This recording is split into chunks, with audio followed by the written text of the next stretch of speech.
If you own one of these, you probably think you're the coolest guy in the neighborhood. And you probably are, because these are one of the best residential walk-behind mowers you can get on the market.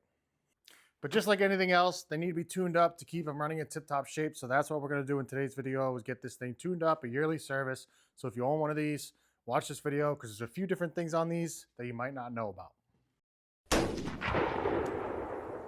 So just like anything else, get your machine nice and warm, nice and hot, so that way the oil comes out nice and liquidy. Once that engine's nice and warmed up, we can get this on the bench and start our work. Alrighty. Doesn't really fit, but we'll make it work. All right, so these are some of the coolest mowers out there, and the price reflects that. These things are not cheap, especially even used. They go for some big bucks, but they are certainly some nice machines. And to be honest with you, they're pretty freaking reliable. There's a few things that go wrong on them.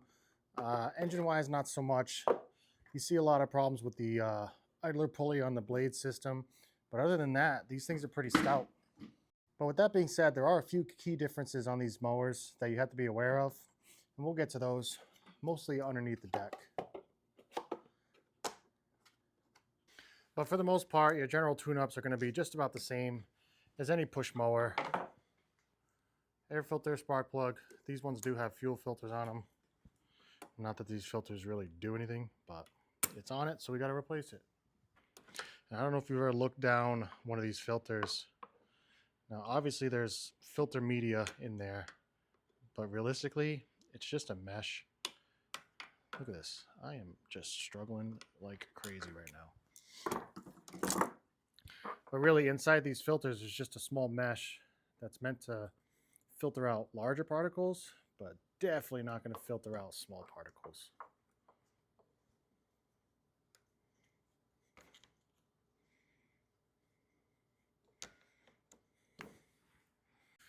So I don't know if I'll be able to get it on camera, but if you look down in there, see that screen? That's all it really is. As you can see, it did trap some stuff, but for the most part, they really don't stop much. There's not much to them, but I guess it's better than nothing, right? And the beauty of these filters is there is no right or wrong way to put them on, because again, it is just a mesh screen in there. You could put them on one way, you could put them on the other way. Not going to make a difference at all.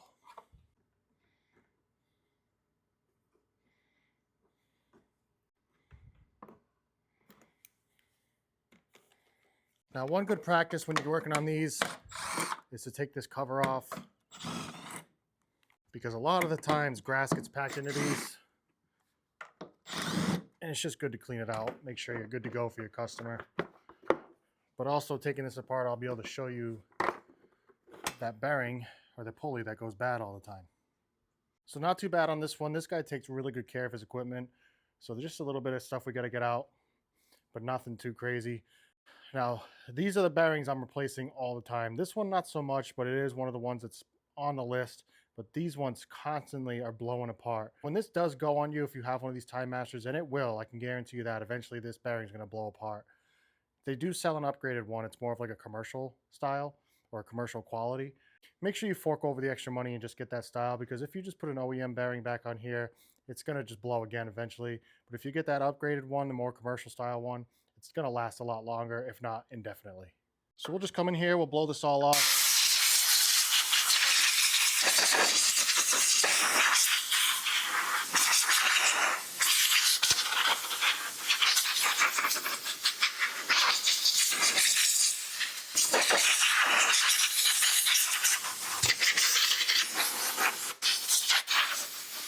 And I was going to wait to get into it till I got underneath, but I figured it's a good time to show you now. If you notice, this belt is ribbed or cogged, if you want to call it that. These Timemasters actually have timed blades on them. So one blade is facing this way, the other blade is facing this way. You can put these on wrong, and it's going to make one hell of a racket. So especially if you're going to be replacing this pulley right here, you're going to have to retime your blades. And that's pretty simple. You're just going to turn this pulley till the blade's facing the opposite direction of the other one, and then you can put your belt back on to this pulley. These blades are meant to be like that. They cross over each other. That way they get the best cut. That's why these things cut so clean. So it's just one thing to think about. If you're going to be doing any kind of work on these, when you go to put the blades back on, always make sure they're facing the opposite direction, or you're going to have a little bit of a problem on your hands. So after you pull that off, just reinstall your cover. Now, as far as that pulley goes, I get asked all the time from people if they should replace it before it goes bad. I don't think you should, personally, because I've seen them last a really long time. And it's one of those old adages, you know, don't fix it if it ain't broke. Because if that pulley does end up breaking on you or blowing apart on you, it's not going to hurt anything else. It's just going to stop. Usually the blades are going to end up hitting each other because the belt's going to come out of time, and then that's it. You're going to be done. But it's not going to break anything. You just got to order a new pulley and slap it on. It's pretty easy to do.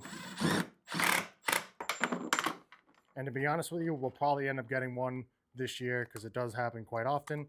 So just pay attention, look out for that video. We might have one in the future. And then while you're up here, good time to do your spark plug. Now, I've been getting questions a lot about why I change every spark plug. And I think I've made it clear in a lot of my videos that I'm not in agreement with changing your spark plug every time. If you're doing this at home, there's no need to change your spark plug every single time. It's good to inspect it, make sure it's clean, there's no carbon buildup or anything.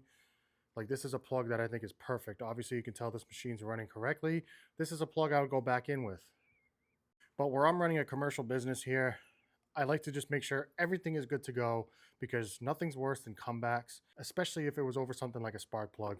Like if somebody came to me and called and said, hey, my mower won't run and I have to go back there and it's a spark plug that I didn't replace during the tune-up, then that's wasting not only my time, but my money as well. So for how cheap it is and that the price of the plug is included in my price of the tune-up, we just go in with new ones. That way we know everything's good to go. And hopefully we shouldn't have any problems during the season it's being used. But don't let that be a deterrent. If you take your spark plug out and it's in good shape, just throw it back in. It's not going to hurt anything. And it's not going to hinder the performance of your machine, granted that your spark plug is in decent shape. All right, so now that the top of the machine is pretty much done, we're going to go around and give it a good blowy. Make sure we get all the grass out of here.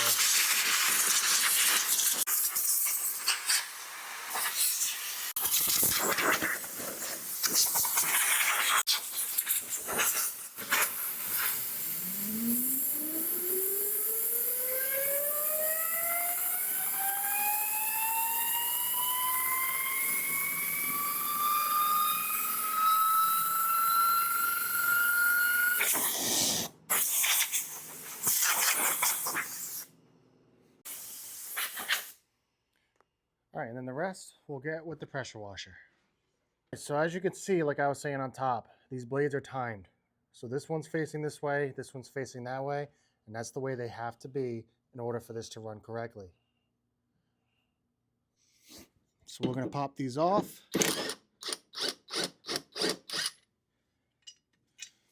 And if you look on your retainer clip here, you're going to have these two nipples. Those are the ones that are going to sit in here and actually time this up, so that way you can't mess it up.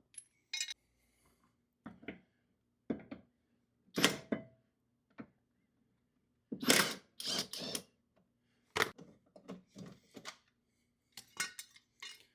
go get these sharpened.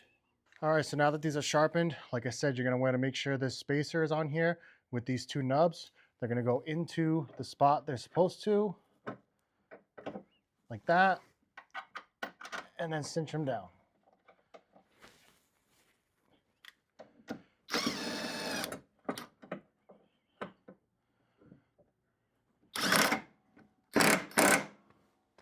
Same thing on the other side. You're going to have your spacer here with the nubs.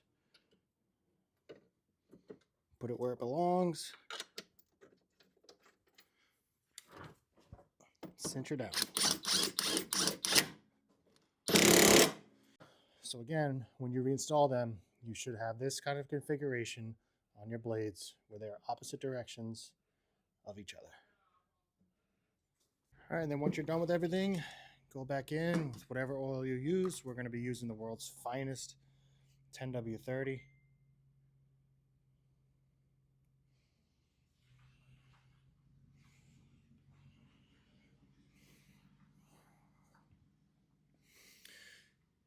And just like that, she's complete.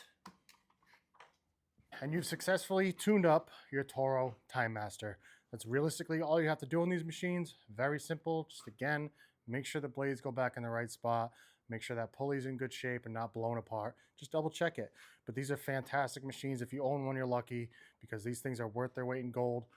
But thanks for watching. If this video helped you at all, let me know down in the comments. Any questions, feel free to ask. But we're going to get this one out the door and on to the next one.